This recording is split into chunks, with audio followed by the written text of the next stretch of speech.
Surprise! US cost of ripping out and replacing Huawei gear jumps from $1.80 to $5.60 billion. 3 years ago, the United States ordered the removal of Chinese-made equipment used in US telecommunications and security networks because of the so-called national security threat.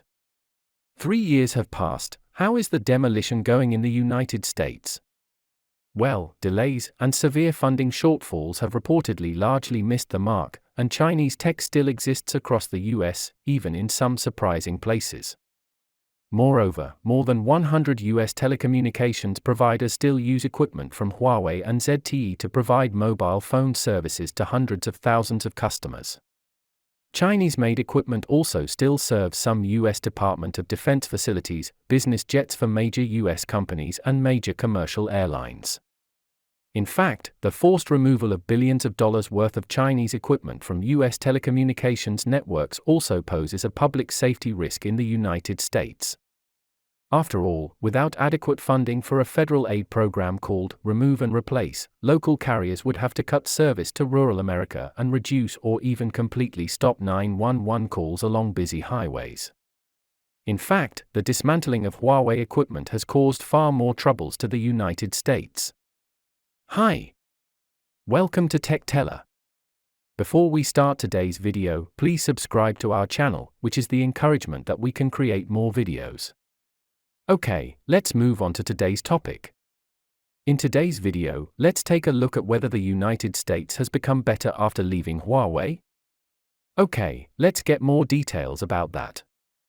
Last year, Congress allocated $1.9 billion to the Federal Communications Commission's Tear Down and Replace program, which focuses on getting telecom providers in rural America to replace their Chinese network equipment with products from Western manufacturers. However, when the agency tallied the funding requests of 181 applicants in January, it found a total of $5.6 billion, nearly 3 times the amount available. There's no sign Congress will address the funding shortfall anytime soon, so telecom executives are frustrated. For example, United Wireless Corporation, which serves 17 counties in southwestern Kansas, said it would have to cut service if they couldn't get the funding they asked for. What's worse, if subsidies are reduced too much, companies may have to go bankrupt. Time is running out for telecom companies in rural America. The FCC will require the replacement to be completed within 1 year of releasing the funds. In addition, ZTE has stopped supporting US customers, and Huawei will soon follow. For some US telecommunications suppliers who previously bought equipment such as Huawei and ZTE, the situation will become very bad if the old equipment in their hands is broken. One supplier said his network was crumbling. If there is no replacement or repairs, a hurricane could shut down much of his service area in 5 counties. If US officials hadn't banned Chinese equipment, the company would have already upgraded to 5G service using Huawei equipment. Now, however, it all has to wait. The Remove and Replace program will only include replacements of like-for-like equipment, not upgrades, which is preventing US from growing. That's not the only problem. After they installed replacement equipment, all of their customers' 3G handsets had to use the new network protocol.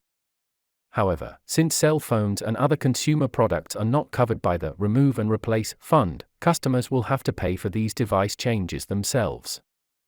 All in all, additional costs, slow upgrades, and even a possible loss of 911 service in some places, all suggest that the US will pay dearly for Huawei's absence.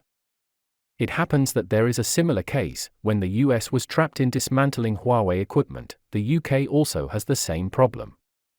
Well, the UK was so outstanding in the US-led plan of killing Huawei. It first announced the termination of cooperation with Huawei in 2020, and then made a further intensified decision, planning to completely dismantle Huawei's communication equipment in use in 2027. You must know that Huawei has cooperated with the UK for more than 20 years, which has provided tremendous help to the local communication construction and development. Whether Huawei equipment has security problems, as the United States said, I am afraid no one knows better than the UK. After all, a British executive publicly admitted in January that they had placed intelligence officers inside Huawei, concluding that there was no security issue with Huawei's technical equipment. But even so, Britain has not cancelled the plan to dismantle Huawei equipment. However, the UK's work to dismantle Huawei's 5G equipment has just begun, and the side effect has appeared. On February 22, the United Kingdom officially announced that the first phase of the local dismantling of Huawei's 5G equipment will be postponed for 6 months. Moreover, the plan to reduce Huawei's 5G network usage ratio to 35%, originally scheduled for January 2023, has been rescheduled to July 2023. Why is that? I am afraid that the UK must regret rejecting Huawei, but it still dare not ask for Huawei back, because its boss has not said yes. Although the reason given by the British side for delaying the dismantling of Huawei's 5G equipment is due to the impact of the public health event. But it's clearly not that easy, and it's not the first time it's been delayed. For the plan to dismantle Huawei equipment and reintroduce other suppliers, the budget given by the UK is £2 billion. However, in the actual operation process, the total amount of subsidy applications submitted by local communication operators is as high as £13 billion. That's 6.5 times more. The reason for such a big gap is that the equipment and solutions provided by China's telecommunications companies such as Huawei have always been the most cost-effective. In contrast, Nokia, Ericsson, etc., which replaced Huawei, offered about 30% more than Huawei.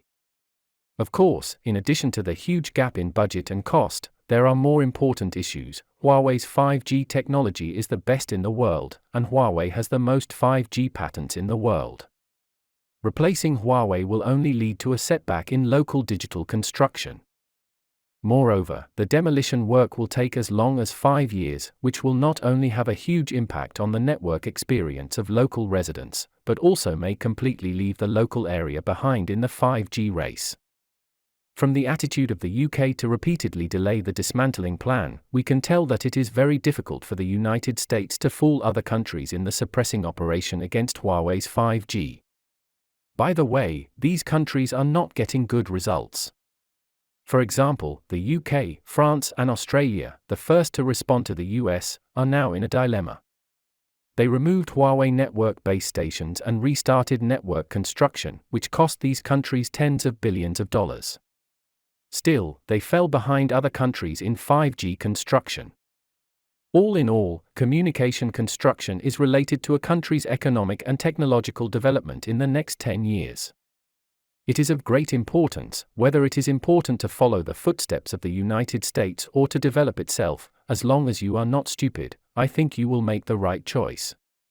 Although the United States has the ambition to redominate the global 5G market, it does not have the strength.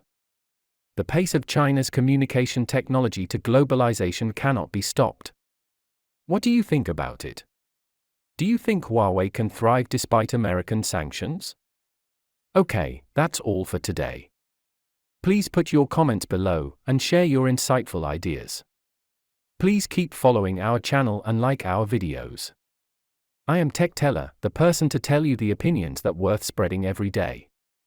Thank you so much for your continuous support. Your precious time with us is highly appreciated. See you.